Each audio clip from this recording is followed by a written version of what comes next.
We saw it in the latest episodes of One Piece when St. J. Garcia Saturn arrives on the island. We saw it in chapter 1110 when all of the 5 elders arrive on the island. We saw it in 1134 when Shamrock and Gunko arrive onto Elbaf, and it was potentially even hinted at in the Harley text. 1138 in the Second World, where within the void there was a breath. And it's not until recently, 1140, did we finally get the name of it. And it is the Abyss. Those without the quote-unquote mark cannot travel through the Abyss pentagrams. What is the Abyss? What is the mark? And how is it that not only the 5 elders, but the holy knights of the Holy Land can do the exact same things? Ladies and gentlemen, boys and girls, a theory on the Abyss is here and has been requested by many. I think a lot of people are very excited to really dive into what might be the last frontier of a power system in One Piece. Now, keep in mind that in the world One Piece, there isn't just one big universal system of Nen or Ki. No. There are many things in the world of One Piece that can lead to a character being very powerful, very strong. Of course, you have your base stats, physical speed, strength, intelligence, and so on. Then you have Delph fruit powers, which have their own dynamics of the Paramecia, the Logia, and the Zoans. And you have the mythical Zoans on top of that. And then each fruit has the potential to awaken, go even a step beyond what is normally possible with their powers. Then you have Haki. Haki being a controversial, but nonetheless a core power system in the story of One Piece that is separated into its main components of armament, observation, and the Conqueror's Haki. Then after that, you have the Voice of All Things, which might be a component of observation Haki, but at this point in time, it's not confirmed. But that being said, it does exist. And insofar as power, it hasn't been displayed yet, but keep in mind that there are things that are unique. Like, for example, Luffy talking to Momonosuke, and then somehow that voice being heard by lost crew in the submarine during Wano Country. So the Voice of All Things is absolutely some weird stuff there that Oda needs to dive into ASAP.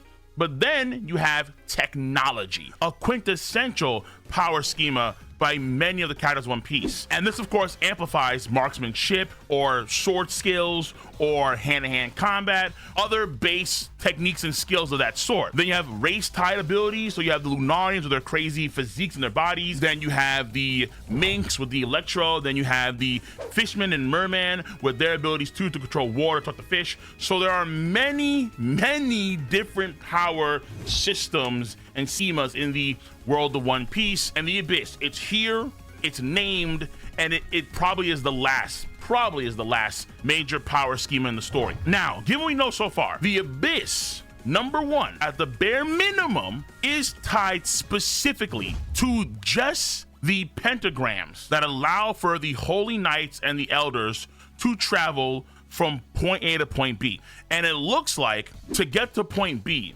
someone has to already be there to establish a sort of, let's say, relay point for point A, Holy Land, to connect to point B, let's say, be it Elbaf, Agate Island, wherever in the world. So, for example, J. Garcia Saturn had to arrive first near the waters of Egghead Island, at least that, before he could himself teleport there in that giant Gyuki form. And then later on, he makes a summoning circle for the other elders to appear, and then they touch down later on in the arc. We know that King Harald is sus as hell, very sus.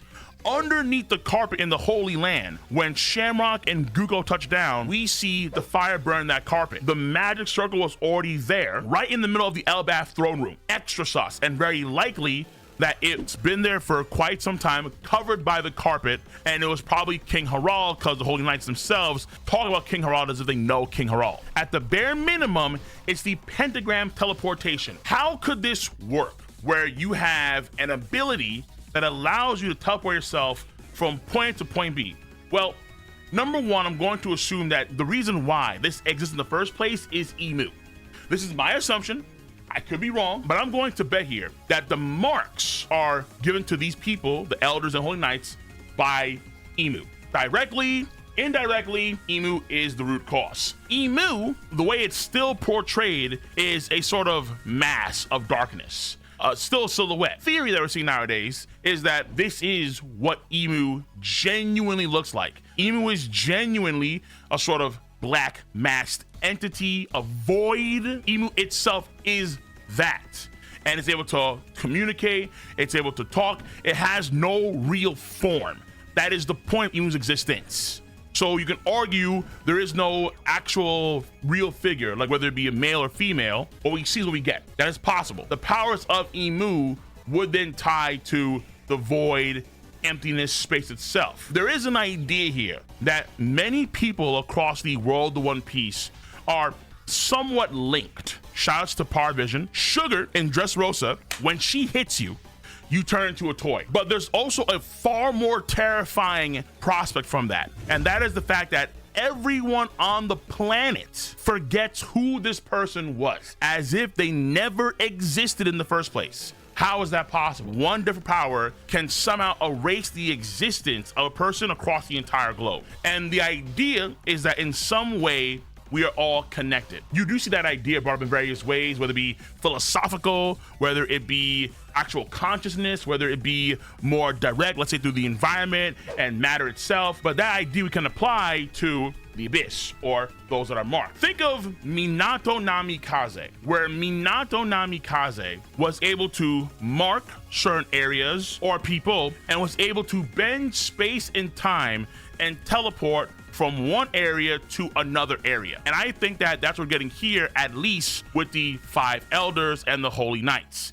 Imu could potentially do it for every person to any location it wants to. Imu would be the awakened pinnacle version of what the abyss actually is, if Imu again is the source. But I digress. In some sense here, after the events of Elbaf, or let's say during Elbaf, we may see Gunko, Tyrion Graham, or Summers, let's say they get defeated by X, Y, and Z, and before they are truly defeated, they get teleported back to the Holy Land in the same vein as the elders did, where the elders, they were forced back to the Holy Land after the hockey knot of Joy Boy that MF had. And the bolt itself, as far as I can tell, does not seem to be a hockey related thing. The idea of the abyss, the voice that stirs in the darkness, the voice potentially being Imu itself. The power Imu has could be the void or the abyss no me. And then very similar to Blackbeard, they embody some attribute of darkness to the extreme. Those that are curse sealed mark can then utilize some of those aspects in some way. And teleportation is one of them. And it allows you to bend space and time.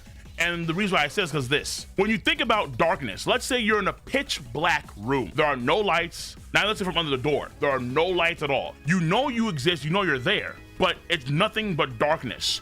What kind of happens is your sense of distance starts to disappear, and your sense of time starts to disappear as well.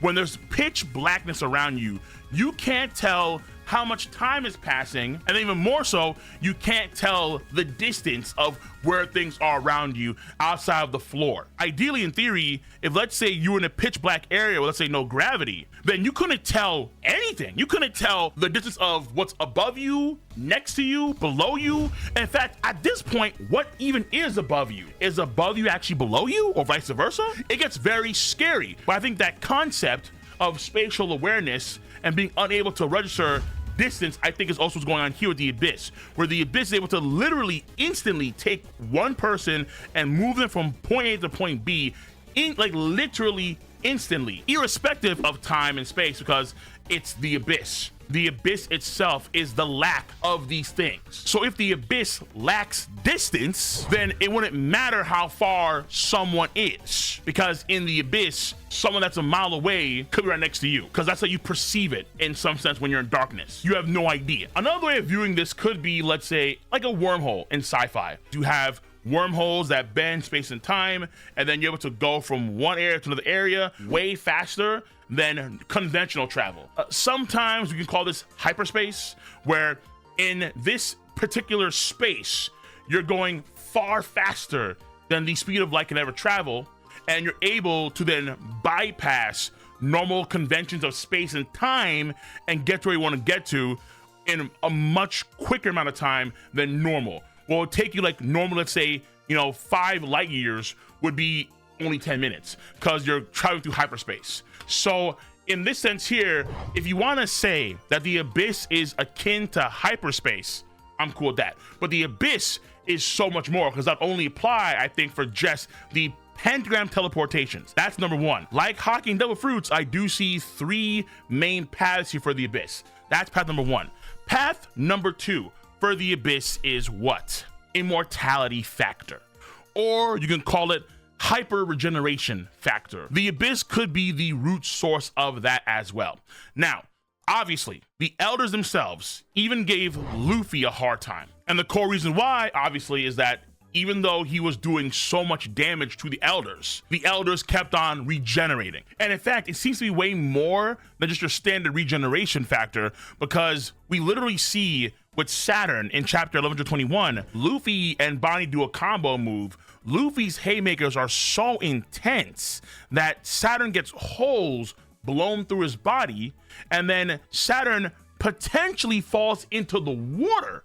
And yet Saturn somehow comes back at the end of the arc anyway. So hold on, how? So we don't know if it fell into the water or not. It's unclear, obviously, because all left that hanging, every pun intended. But this does not appear to be regeneration of the same kind of caliber that we see with the Logia, or let's say unique paramecia like Baby 5, or even let's say folks like Sanji with his regeneration. No matter how much damage you do, there is no end game in sight for their ability to reconstruct their bodies, which is a very, very, very scary proposition. Though arguably, considering late chapter One Piece with Scarborough Gabon and Summers, you could argue that the immortality factor of the Holy Knights may not be as strong as the immortality factor of the 5 elders. Because keep in mind that when they teleport, the Holy Knights, they have no numbered pentagrams. But when the elders do their teleportation in 1110, the Starfall chapter, we do have these numbered pentagrams for each elder. Saturn being number 5 to Jupiter being number 1. You would assume then that the mark that each of the elders has would be a stronger mark than what the Holy Knights have. The idea of how this works, you can break it down in a few ways. In plane, yeah, they are regenning, but the reason why they're regenning could be actually quite complex, because the elders themselves, we see how they have been around for a very long time. St. J. Garcia Saturn, we see him in God Valley, and he looks the exact same in that Kuma flashback as he does now. So St. J. Garcia Saturn in reality may not just have immortality factor or hyper regen factor, but also he's stopped aging. I can't say eternal youth because he's not young, but he has stopped physically aging. As if what? As if time itself does not apply to people of the abyss. Now, we're not too sure if the Holy Knights, Gunko, Summers, Shamrock, Kieran Graham, we don't know if they have stopped aging. And if they continue to age, you can argue it's a sign that their mark isn't as strong as the 5 elders mark. But the fact that this dude looks the exact same from like 38 years ago, when he was an old decrepit man then, he's still now. How? What did I say before about the abyss and its ability to distort time and space? If the pentagrams are the main spatial distortion, where the abyss, the darkness, can negate space, then the time aspect would be the elders being unable to age. Because in the abyss, in the void, in the nothing, in the absence of, that absence of would also include time. T-I-M-E. Time itself would be unable to affect those that are at least very strongly connected to the abyss. When we see the elders and we see the Holy Knights regenerate, it may not be them regenerating. No, it may actually be their bodies reverting back to the point where time has stopped for them. That's a different kind of regeneration. It's not like this, for example, a Logia, where if Kizaru gets kicked and he's bleeding, he can reform, but he's still bleeding and his clothes are still scuffy, right? Diamond Jozu elbows the piss out of Kuzan. Boom! Diamond Jozu. Kuzan reforms. He's back, and he's fine. He bled a little bit. His clothes still roughed up a little bit, but he's still there. He reformed, right? Sanji, after the brachial course and the explosion, he's coming back, but he's taking some of the damage, but he's fixing his body together, so on and so forth, okay? Even Akainu takes some damage from Marco and Vista when they're able to actually cut him with Haki, but he reforms like it's nothing. However, no matter how much damage you do to someone that can go back to almost a saved data point, a saved file, no matter how much damage you do to Saturn, he has that saved file of when he was marked by the Abyss, when time stopped for Saturn. So no matter how much damage you do, Saturn reverts back to that origin point, that saved file, and he is clean. He's clean. And that could be the reason why, the core reason why they're able to regenerate. They're not necessarily regenerating, but they're going back to a point in time where their save data is stored in the Abyss. The idea how to break it, though, would be, well, whatever Gaban is doing, and then some. But this also coincides, obviously, with Imu itself. Imu itself appears to be unaging in some capacity. How, why, the details there, we don't know.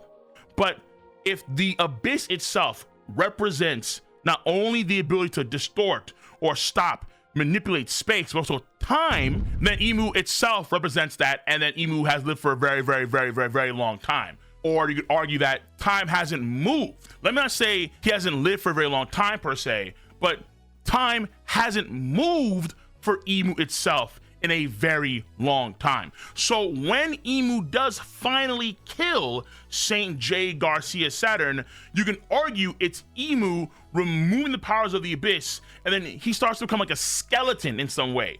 That is time starting to re-affect members of the Abyss. So the causality of the universe starts to re-affect the individual that was removed from that causality. So all the lost time that J. Garcia Saturn was able to avoid for all these God knows how many years, centuries, and so on, it started to reapply to J. Garcia Saturn instantly, and then he withered away, skeletal and then dust. So things can get gnarly. Oh, absolutely gnarly when it comes to the Abyss and what it actually is. Finally, the last thing would be Imu's ability, or the Abyss's ability, to grant people powers. Now, this one is a lot less scientific, I think, and more, you could argue, supernatural.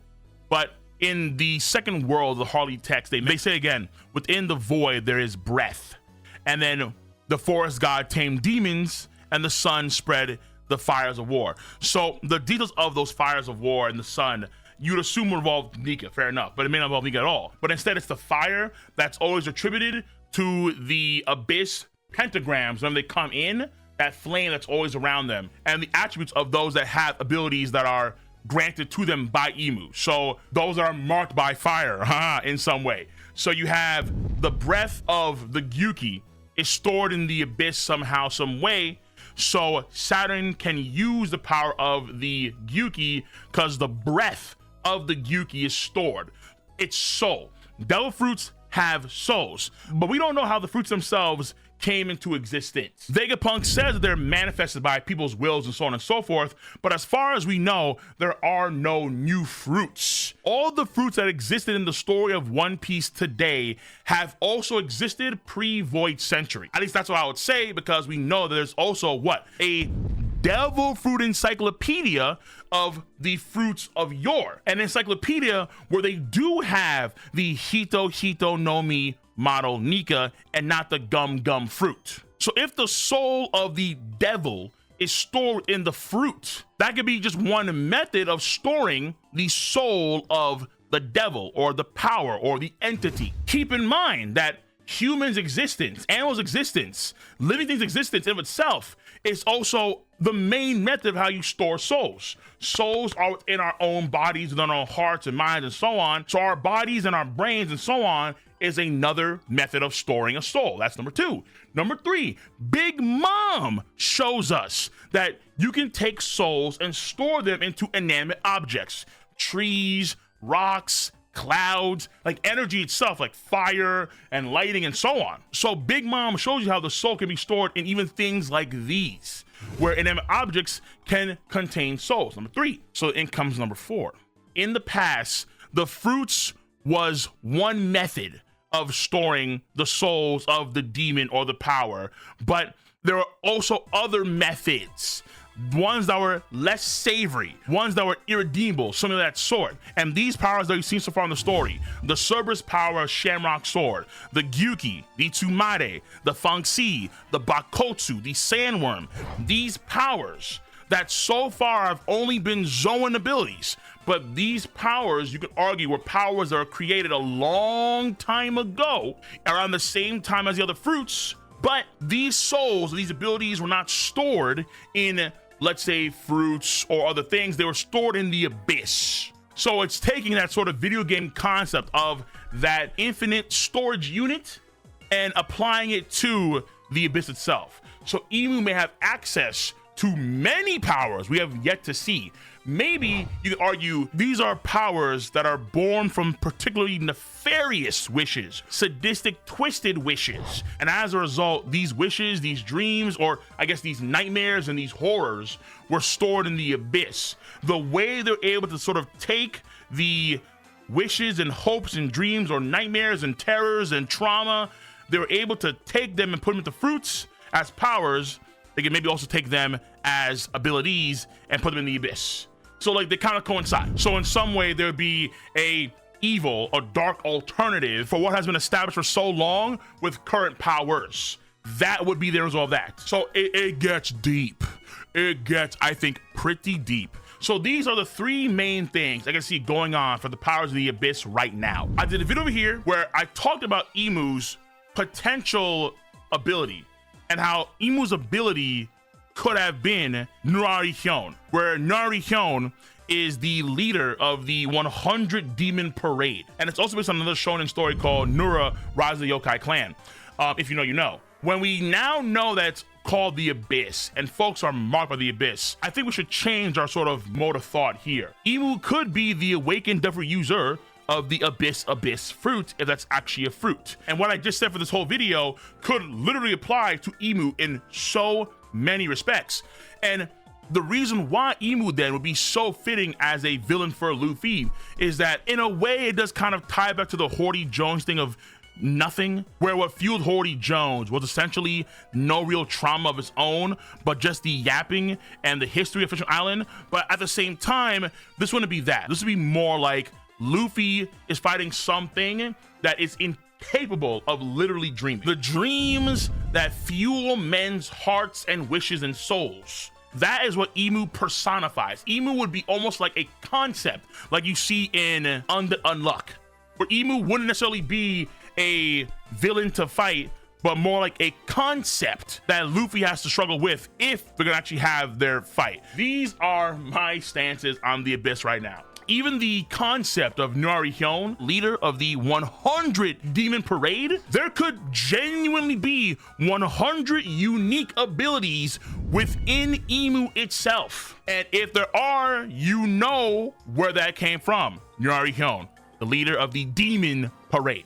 Woo! But that's it. Let me know your stance on the subject matter at hand. If you enjoy your boy's video content, give a thumbs up, subscribe to the channel, click on that bell to join the notification squad. I'm gonna catch you guys and gals on the flip side. See you. Bye bye.